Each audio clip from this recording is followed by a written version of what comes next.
sobre uma igreja, a igreja de Filadélfia, que ela tem o seu registro no livro de Apocalipse, capítulo 3. O capítulo 2 e o capítulo 3 de Apocalipse falam sobre algumas igrejas, para ser prático, por 7 igrejas, e mostra nestes 2 capítulos, assim, as características destas igrejas, características positivas e características negativas. Mas eu não vou falar sobre todas elas, eu quero falar sobre a igreja de Filadélfia. Na igreja, no capítulo 3, tem o registro de 3 igrejas, só a título de um comparativo, né? Ali no capítulo 3, no começo do capítulo, fala sobre a igreja de Sardes. A igreja de Sardes, né, apenas a título de comparação, ela era uma igreja que tinha muita fama, mas que não tinha integridade. A igreja de Filadélfia era uma igreja que não tinha fama, mas tinha uma profunda integridade. E é sobre essa igreja que eu quero conversar com vocês hoje. Apocalipse capítulo 3, os versículos de 7 a 13, nós vamos pautar o texto, né, essa narrativa. Enquanto nós formos narrando, eu quero comentar, né, o texto com vocês, ok? A partir do versículo 7. Ao anjo da igreja em Filadélfia, escreva: estas coisas diz o santo, o verdadeiro, aquele que tem a chave de Davi.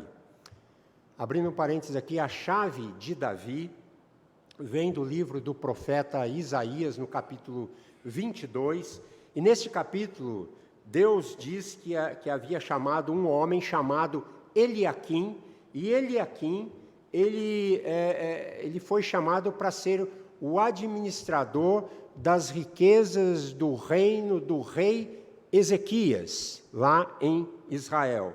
Porque Eliaquim era um homem honrado, era um homem íntegro, era um homem bom, era um homem justo.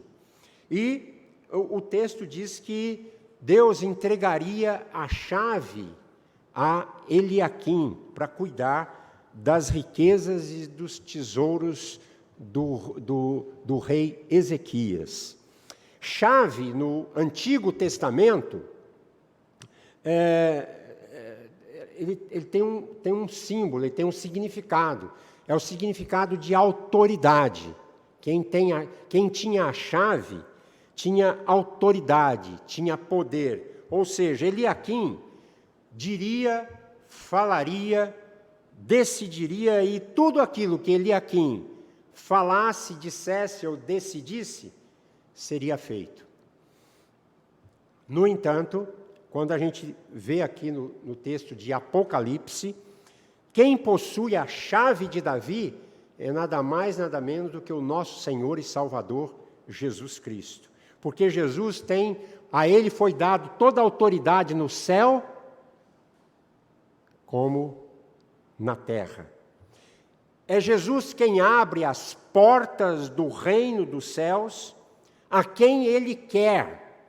Ou seja, é Jesus quem toca o teu coração para te dar as riquezas dos céus. E quando você tocado, perceber o mover de Deus, você abre a porta do coração e as riquezas de Deus lhe são entregues, e quem faz isso é Jesus, que tem a chave do reino dos céus. E o texto continua: que abre, versículo 7, que abre e ninguém fechará, e que fecha e ninguém abrirá. Isso aqui serve para a vida de forma geral, ok? Se Deus tem um plano para a tua vida, meu irmão e amigo, ninguém vai impedir que esse plano seja realizado na sua vida. Ninguém. O universo não tem forças para parar Deus. Se Deus preparou algo para você, não há força no universo que possa obstacular o mover de Deus na sua vida. O que Ele abre, ninguém pode fechar. O que Ele fecha, ninguém pode abrir. É interessante que em muitos lugares do Novo Testamento, especialmente nas cartas do apóstolo Paulo, a expressão portas abertas se refere a algo interessantíssimo, se refere a compartilhar o Evangelho. Compartilhar aquilo que mudou a sua vida um dia, que transformou o seu ser. O que o texto está dizendo aqui é que quando Deus abre as portas para a pregação do Evangelho, não há nenhuma força humana, não há ninguém nesta vida que tenha poder, não há nenhum estado totalitário que possa impedir Jesus de oportunizar as diferentes formas para os seus discípulos e discípulas para compartilhar o Evangelho, que é a missão que ele entregou para salvar e para alcançar os corações. Então, o que nós estamos falando aqui é sobre o que Deus quer fazer em relação aos sonhos, aos nossos sonhos, aos meus sonhos, aos seus sonhos e projetos. O texto, na verdade, ele está dizendo é que quando Jesus abre uma possibilidade para eu compartilhar esta mensagem que pode transformar o coração de alguém, apontar o caminho de volta para Deus, não há quem vai fechar essa porta, porque esta porta está aberta. O PCC, o Partido Comunista Chinês, ele tem um esforço para exterminar da China os cristãos. E a China tem muitas igrejas clandestinas que se reúnem para buscar a presença de Deus. Um estudo feito, então, pela Universidade de Notre Dame, chegou à conclusão que 22 milhões de pessoas se reúnem clandestinamente em diferentes lugares onde as autoridades chinesas não possam ter acesso, para que eles possam adorar a Deus e ter comunhão com os irmãos. Caso contrário, se não fosse nesses lugares escondidos, eles correm o risco de serem presos e até mortos pela corte daquele país. Mas, apesar disso, a igreja cresce exponencialmente. Desde que aconteceu o nascedouro da igreja, em Atos capítulo 2, a igreja passou a ser perseguida. De alguma maneira você é perseguido. Ah, mas aqui não tem perseguição. Tem sim. A perseguição da frieza, a perseguição do desânimo, a perseguição do abandono de Deus, a perseguição da apostatação da fé. Muitas pessoas estão com dificuldades de ter fé, de alimentar a fé, de fortalecer a fé. Por quê? Porque esse é o tipo de perseguição que está pairando sobre a nossa vida. Mas nem isso pode impedir o avanço da igreja e a consciência daqueles que abraçaram a causa de Cristo, apesar de todas as coisas. A mensagem de Deus ainda ela é possível. As pessoas podem ter acesso a esta mensagem e serem transformados. Por quê? Porque quando Deus abre uma porta para o Evangelho, ninguém pode fechar.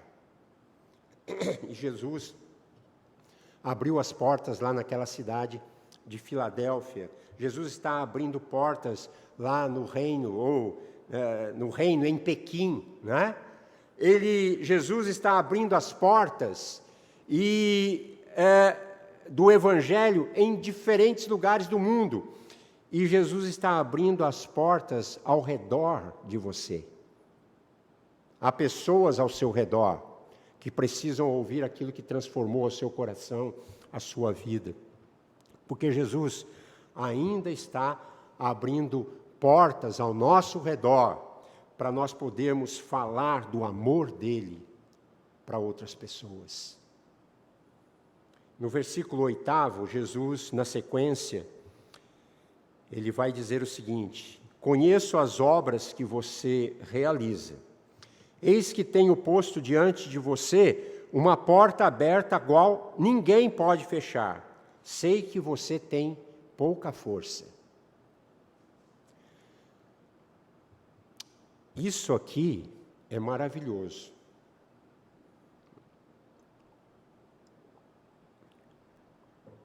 Eu acho incrível o que ele escreve aqui. Porque a igreja de Filadélfia era uma igreja fraca, fraquíssima. Era uma igreja pequena, era uma igreja perseguida. E Deus está realizando uma obra fantástica na vida dessa igreja. Deus está transformando o maior de todos os projetos do mundo, está vindo através de uma igreja fraca, através de gente fraca. E por que Jesus chama gente fraca? Ele podia ter chamado uma igreja muito mais forte, ele podia ter chamado uma igreja muito mais talentosa, para realizar a missão na cidade de Filadélfia. Mas ele escolheu trabalhar com gente fraca. Mas por quê? Por que Deus trabalha com gente fraca? Sabe por quê? Para mostrar que o reino é dele. Não tem a ver com você, tem a ver com ele. É ele que quer fazer, porque as coisas dependem dele. É ele que age, é ele que transforma, é ele que muda o seu coração todos os dias. E quando Deus então vem, por isso eu quero dizer que aqui, exatamente nesta noite, Deus quer fazer muito através de você, mas você está dizendo, eu sou fraco, eu não sirvo para isso, Deus está olhando para você, você é o tipo de pessoa que Deus está de olho, se você se sente fraco. Por quê? Porque Ele quer usar a sua vida para mudar a eternidade de alguém. Olha só, Ele quer interferir na vida das pessoas através de você para mudar a eternidade dessa pessoa. Para que quando essa pessoa possa ter tiver um encontro com Cristo, ela vai mudar todo o paradigma da vida dela. E Deus quer usar você para tirar a guerra, para tirar o trauma, para tirar aquilo que está causando falta de paz no coração de alguém. Porque você foi transformado por Cristo. Porque a influência de Cristo veio para o seu coração. A sua vida foi mudada em algum momento do seu existir. Agora, o que você vai fazer com isso que você tem? Que é poderoso para transformar a vida de outras pessoas. Por isso, Deus colocou você numa família. É preciso que você transforme a vida da sua família. É preciso, filho, que você transforme a vida dos seus pais, quem sabe? É preciso, pais, que vocês transformem a vida dos seus filhos, porque Deus colocou você num trabalho. Por que Deus colocou você numa sala de aula? Por que Deus colocou você em determinados ambientes para você simplesmente fazer o que você faz? Não! Deus colocou você no meio de amigos para que você seja um instrumento para que possa mudar a eternidade da vida de alguém. Mas às vezes você se sente fraco. Eu me lembro aqui da história do pastor Ronaldo Lidório. Vocês conhecem o pastor Ronaldo Lidório? Um pastor da Igreja Presbiteriana do Brasil, missionário, escreveu vários livros, foi missionário na África. E ele foi fazer uma expedição na Amazônia, no coração da Amazônia, procurar quatro aldeias indígenas para ele poder que ia evangelizar, foi identificado. Então ele arrumou uma equipe, uma expedição e foi fazer esse trabalho. Aí conseguiram um índio, caçador, conhecedor da floresta, e eles adentraram, passaram 4 dias andando no meio da floresta, até que chegaram na primeira aldeia. E quando chegaram, aqueles índios vieram recepcioná-los, e ele se sentiu surpreso, porque aqueles índios estavam com um sorriso no rosto, e o chefe veio, venha, que bom que vocês chegaram, nós vamos começar a nossa reunião. E ele se espantou, falou, reunião? Que reunião? O que está acontecendo aqui? E aquele chefe então disse para eles, olha, nós encontramos algo fantástico. E nós vamos agora ter uma reunião de adoração a Jesus, o Jesus da Bíblia, porque fomos alcançados por esse Jesus. E o Ronaldo Lidório, o pastor, ficou admirado com aquilo, como pode, né? Vocês, mas quem, como, que chegou aqui essa palavra para vocês? E aí aquele chefe disse para eles, olha, foi um senhor, o seu João veio aqui e falou para a gente de Jesus e a gente se converteu, entregamos a nossa vida para Cristo e hoje estamos estudando a palavra de Deus aqui na tribo. Ele falou, mas eu vim aqui para isso, né? Aonde que está esse seu João? Aonde que ele está por aqui? O seu João, ele mora aqui numa casa na beira do rio, numa palafita lá com a família, porque o seu João era um senhorzinho, que ele é pescador, e na região dele tinha acabado os peixes, e ele pegou a família, foi de barco subindo o rio, lá numa região, e chegou naquela aldeia. E lá ele evangelizou, aquela aldeia se converteu. E quando ele falou assim, vocês podem me levar lá, levou até o seu João, ele estava sentado num banquinho, bem um senhorzinho, bem pequenininho, sentadinho lá, e perguntou, seu João, como é que vai o senhor? Estou bem, tal, está tudo certo, estamos aqui, né, tal. E aí ele falou, mas seu João, como é que foi? O senhor evangelizou essa gente? Como é que foi isso? Pois é, eu já evangelizei. Não só essa daqui, tem mais umas 4 aldeias aí que eu já evangelizei, mas já converteu mais um monte de gente, já entregou a vida para Cristo, já estão... Ele falou, pois é, eu sou um missionário da igreja presbiteriana, eu vim exclusivamente para isso. Aí quando ele falou que foi, você é o missionário? Puxa. Aí ele foi até na janela, chamou a esposa, chamou os filhos, eles vieram correndo, venham ver, tem um missionário de verdade aqui.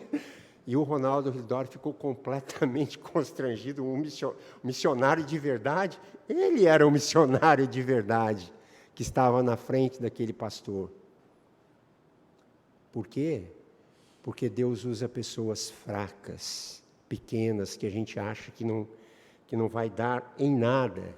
Mas é esse tipo de pessoas que Deus quer usar. Essa história me mostra que eu não posso ter desculpas para pregar o Evangelho, gente.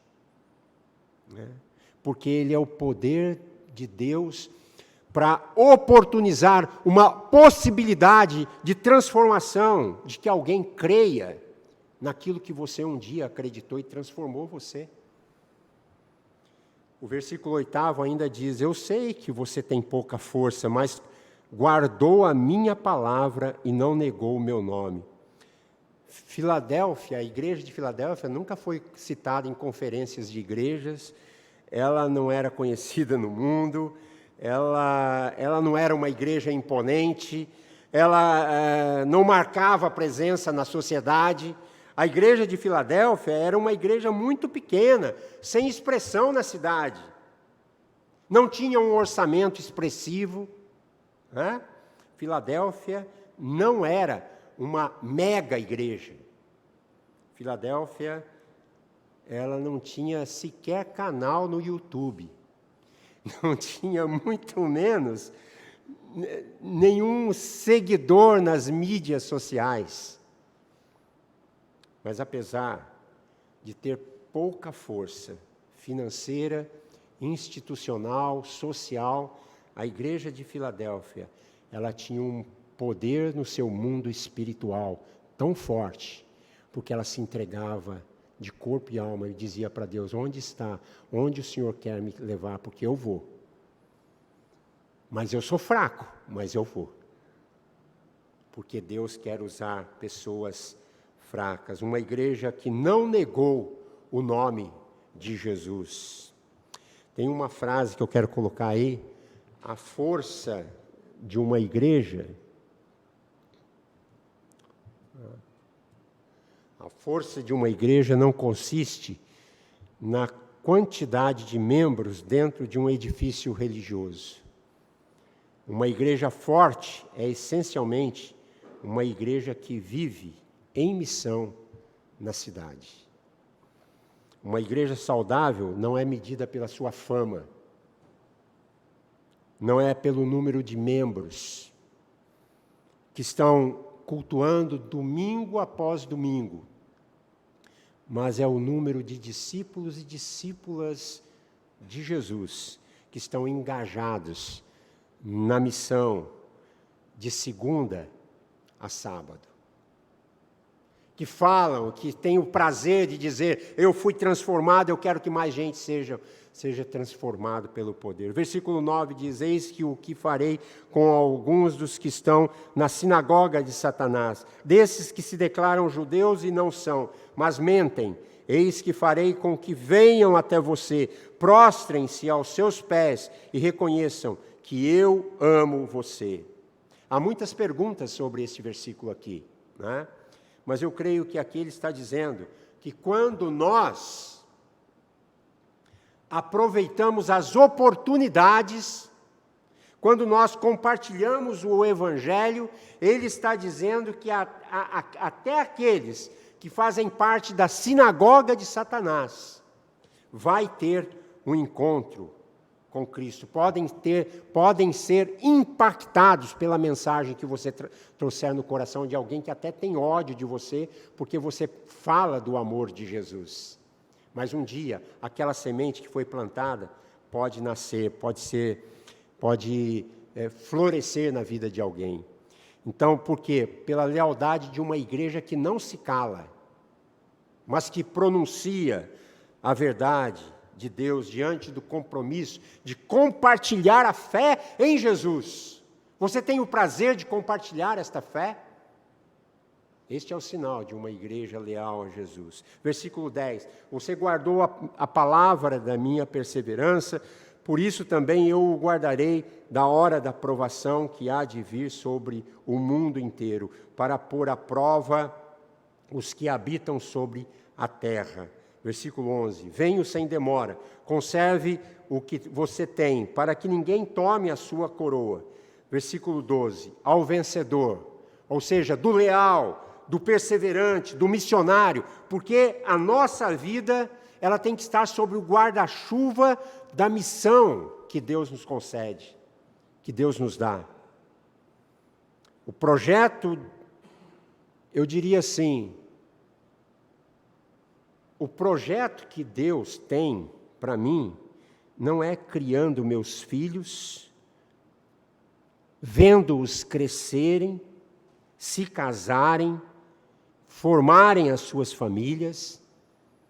O grande projeto de Deus para mim, sabe o que é? Ele não é, também, aliás, não é obter sucesso profissional, nem sucesso ministerial, nem acadêmico. O grande projeto de Deus para mim não é comprar a minha casa, ir para os lugares onde eu sempre sonhei em ir. Não, tudo isso é muito bom. Mas se tudo isso não for colocado debaixo do guarda-chuva da missão de Deus, não faz sentido nenhum. Porque Jesus chamou os seus discípulos para quê? Vão, criam seus filhos, viajem, façam negócios, recebam diplomas, vão pelo mundo, vivam a vida normal de vocês. Mas na medida que vocês forem, não se esqueçam que o maior de todos os projetos para a vida de vocês é que vocês façam outras pessoas iguais a vocês. Façam outros discípulos de Jesus. Jesus chamou você para compartilhar a mensagem dele. Esta é a grande mensagem desta noite, da salvação. Sabe por quê?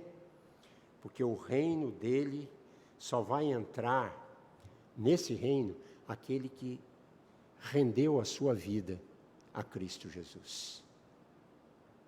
Não permita que este mundo individualista, materialista, hedonista, roube de nós a nossa principal missão, que é o quê?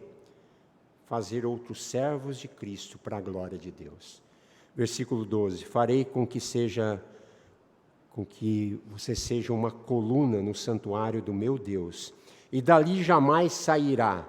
Gravarei sobre ele o nome do meu Deus, o nome da cidade do meu Deus, a nova Jerusalém que desce do céu, vinda da parte do meu Deus, e o meu novo nome. Naqueles dias, quando alguém prestava um serviço à cidade, acontecia uma coisa, uma coluna era erguida num dos templos da cidade. E nessa coluna era escrito o nome dessa pessoa que contribuiu para a sociedade, para a sociedade daquela cidade. Mas veja que interessante, não o nome dessa pessoa era gravado, então, nessa coluna.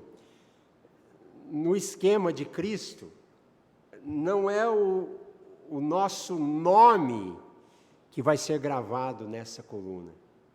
É o nome de Jesus, porque eu e você, nós seremos um monumento para toda a eternidade, para a glória de Deus, para a graça de Cristo. E o nome de Jesus vai ser gravado para toda a eternidade em nós. Nós seremos essa coluna, e Ele vai gravar o nome dEle em nós. Coisa maravilhosa, vocês não acham? Eu achei isso lindo. A nossa esperança está aqui. A nossa esperança está nessa cidade que desce dos céus, nessa cidade, nessa nova Jerusalém, a cidade, o santuário de Deus, que desce dos céus, porque Deus se fará presente nesta cidade, em nenhum outro lugar mais. Essa cidade, onde não haverá mais tristeza, ou dor, ou morte, ou injustiça, ou pobreza, não haverá mais nada disso. Essa cidade que desce do céu vai engolir a cidade dos homens.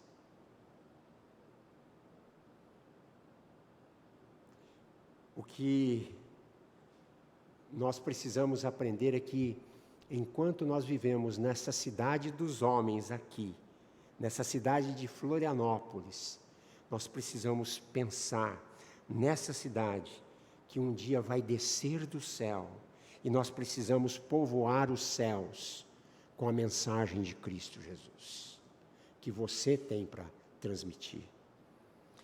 Este é o nosso foco, este é o nosso objetivo. A igreja de Filadélfia não tinha fama, mas ela era íntegra.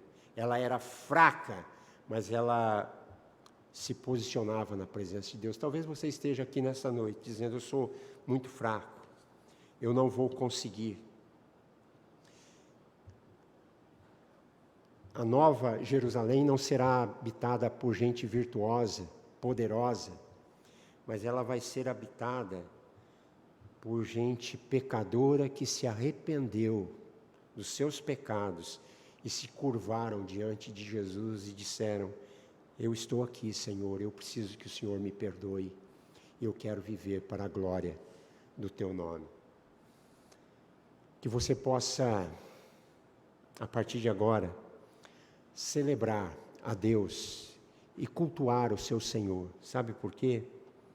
Porque é isso que Ele deseja para você, que você seja uma testemunha fiel dEle, por aí, aqui na nossa cidade, levando a eternidade ao coração de quem precisa. Mas você talvez continua dizendo: mas eu sou muito fraco, eu não sei fazer isso. E você é a pessoa mais interessante para Deus. Não é aquele que tem o nariz empinado, não é aquele que tem uma empávia, não é aquele que tem um orgulho dentro do coração, não é aquele que diz: eu posso, eu faço, eu arrebento. Esse Deus não precisa tanto. O que Ele quer é usar você. Sabe por quê? Porque o apóstolo Paulo diz assim, certa vez: quando eu sou fraco, então é que eu sou forte. Sabe por quê? Porque é na sua fraqueza que Deus aperfeiçoa o poder dEle.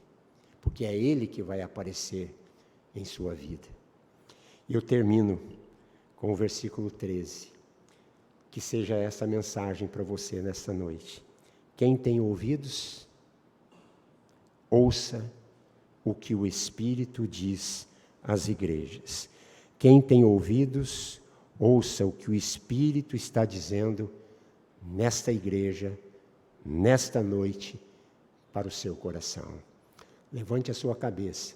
E se alguma coisa está enfraquecendo você, coloque-se diante de Deus, porque Ele está interessadíssimo em fortalecer a sua alma e o seu coração. Amém? Amém. O grupo